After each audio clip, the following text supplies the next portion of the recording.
his from his very own brother. To me, any woman other than my own beloved was like my mother, whereas to him, women were just objects of pleasure. He has always been regarded as a man without honor, without control, without respect, the villain of my life, the 10-headed monster, Ravan, the king of Lanka. But just because he was my opposite and I the hero, does it mean that Ravan is necessarily a villain? I ask you, is it fair to negatively judge a person only because he is very aggressive and loud? Toastmaster of the day, fellow Toastmasters and dear guests, let me, Prince Ram of Ayodhya, reveal to you certain features, aspects and even beliefs about the so-called villain of my life, who was actually my own servant. At the end of it, you may still regard Ravan to be the villain, but you will probably have understood him a little better. Let us begin from the beginning. Ravan was never really a Rakshas or a demon. He was born to a Brahmin sage and a demon princess and was actually a descendant of Lord Brahma, the creator himself.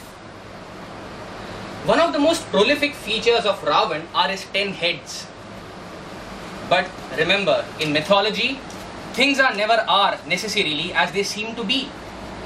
The 10 heads of Ravan symbolize his knowledge of the 4 Vedas and the 6 Upanishads, which are the sacred texts to the Hindus. Thus, not only was Ravan well versed in the art of war, but he was also an exemplary scholar. Do you think that Ravan was a Philistine, a hater of all art forms? If so, then be amazed to know that Ravan was an artist par excellence. He could play the veena with his own veins for strings and his backbone for the block. He was also an extraordinary painter who could convey his deep insight about philosophy through his works. Going forward,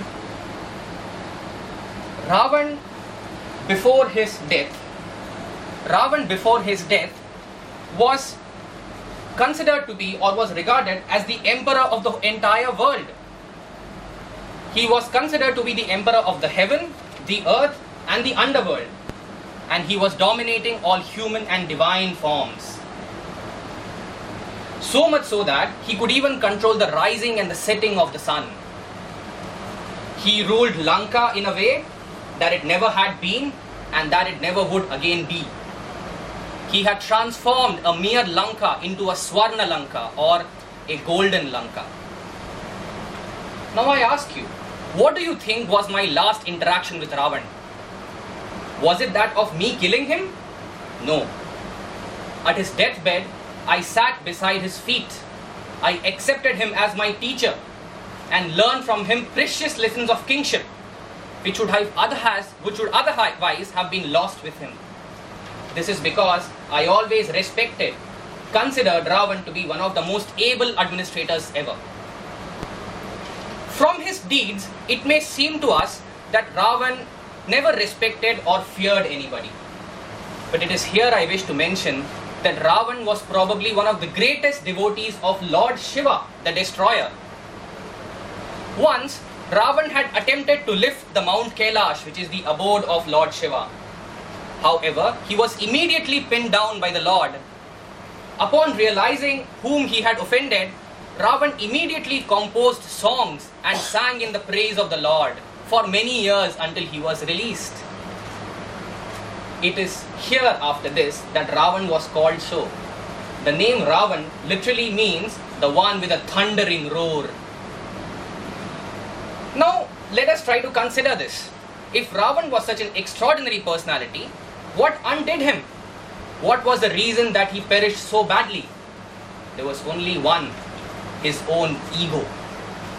He was such a self-obsessed man that he sacrificed his own kith and kin to justify his decisions and actions. For a lady who was not his, he lost everything that was his, including himself. But is there a twist to the tale? There are some people who claim that Ravan did all this intentionally. He did all this with the sole intent of escaping the cycle of life and birth and attaining salvation. He abducted my beloved because he knew only then will I be provoked and will I attack him and slay him. This is because I am after all the incarnation of Lord Vishnu, the preserver, and death at my hands only means salvation and not the actual death. But then we may ask again, why did Ravan, a man who was doing so well on earth, wish to achieve salvation and reach the heavens? There is the twist. Ravan, after all, is my own servant.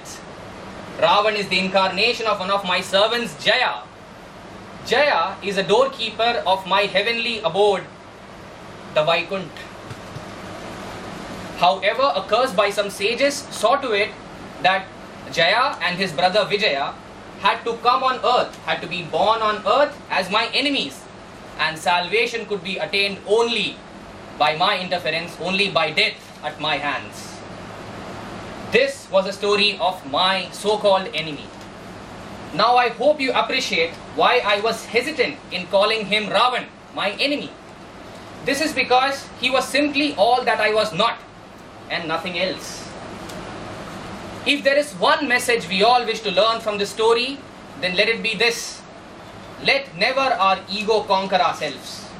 Let us always remember to protect Sita, who is our heart, from Ravan, who is our ego, by bringing into play Ram, who is nothing but our mind.